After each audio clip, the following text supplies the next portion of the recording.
Good morning students.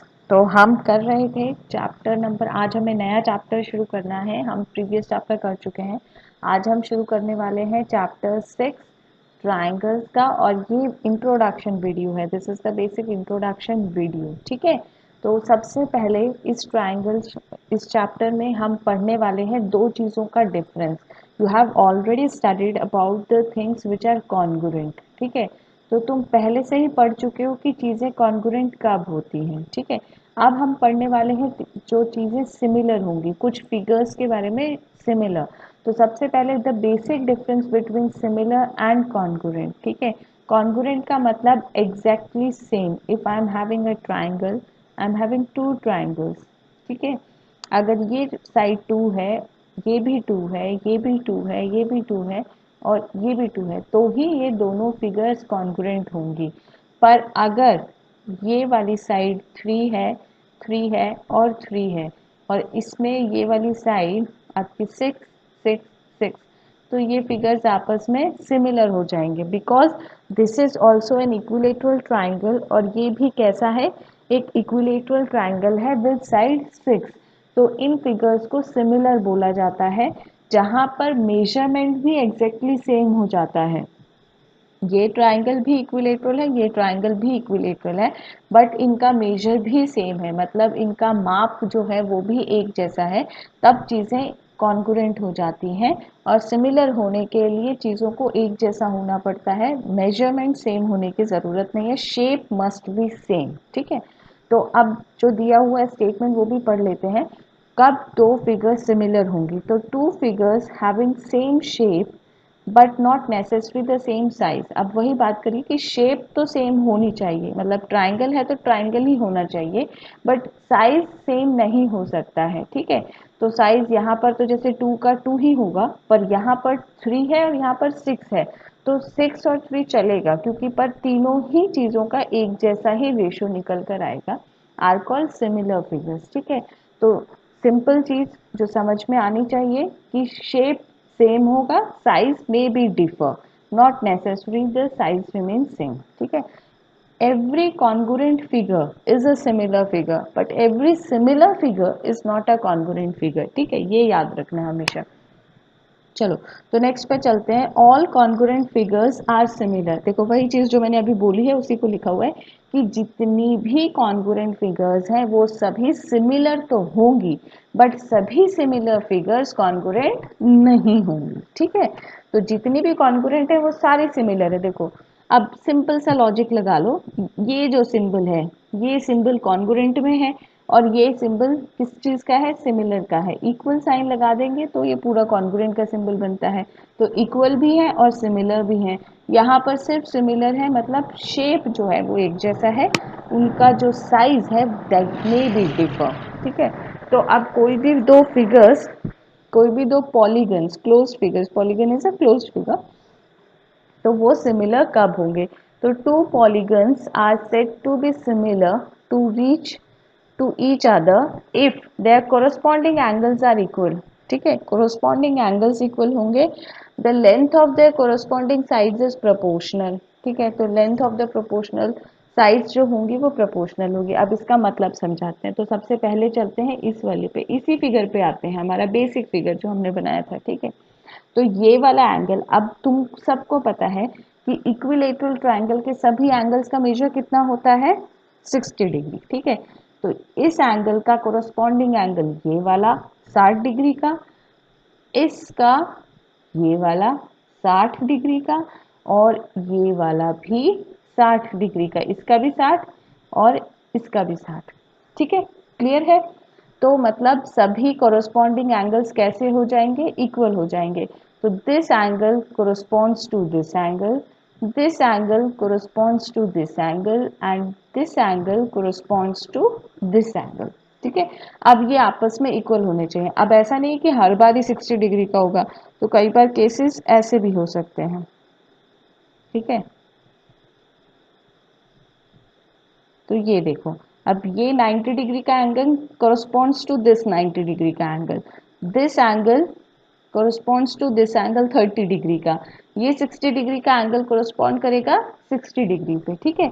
तो angle corresponds करेंगे, ऐसा नहीं है कि सेम ही मेजर होगा, बट ये इसके बराबर होगा, ये इसके बराबर होगा और ये वाला इसके बराबर होगा, है ना। अब नेक्स्ट चीज पर चलते हैं कि साइड्स जो होंगी वो प्रोपोर्शनल होंगी। तो साइड कैसे प्रोपोर्शनल होंगी?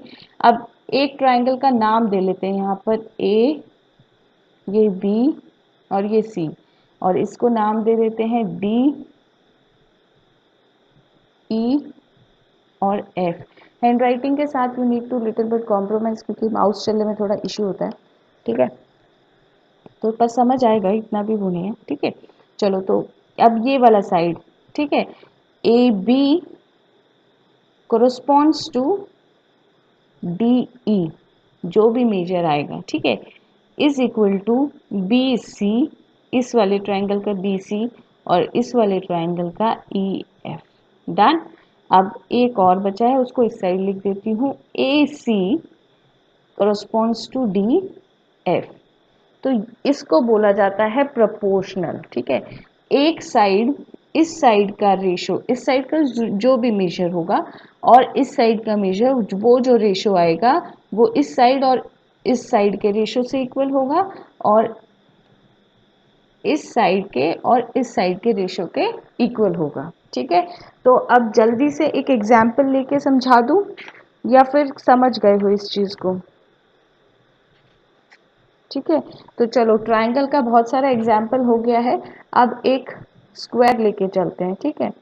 तो यहाँ पर तो जगह ही नहीं बची है, let me erase something, give me 2 minutes.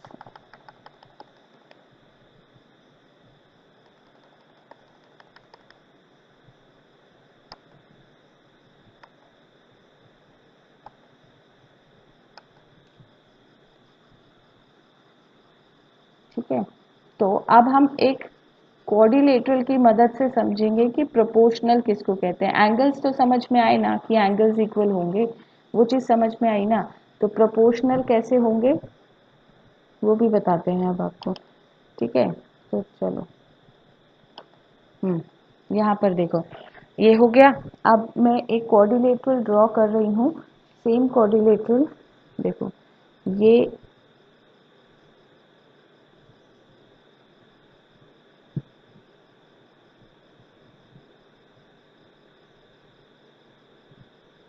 ये दूसरा कोऑर्डिनेटर है, ठीक है।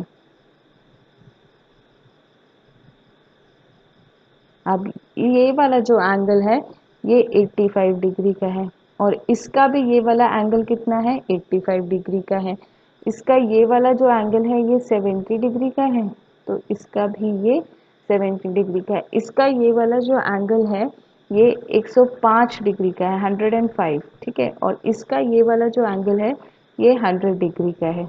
तो इसका इस वाले का कितने का हो जाएगा, 105 का हो जाएगा भाई, कोरोस्पॉन्डिंग है, सिमिलर फिगर्स है। और ये कितने का हो जाएगा, 100 डिग्री का। अब इनके मेजर्स लिख लेते हैं। For example, this is 2.1 centimetre, this is 2.4 centimetre, this is 2.5 centimetre and this is 1.5 centimetre. अब इसका मेजर्स लिख लो, दिस इज 4.2, 4.8, 5 सेंटीमीटर, ठीक है, पूरा 5 centimetre and this is 3। Done. तो अब इनके रेशियोज, एंगल वाली चीज़ समझो, प्रोपोर्शन मतलब अब ये A B C D coordinator है, ये P Q R S coordinator है, ठीक है। तो इसका ए बी और इसका P Q is equal to इसका B C by Q P is equal to D C by S R is equal to A D by P S. सबका ratio equal आना चाहिए। अब सबका रेशो लिख लेते हैं यहाँ पर। तो ए बी का जो रेशो है वो कितना हो जाएगा, 2.1।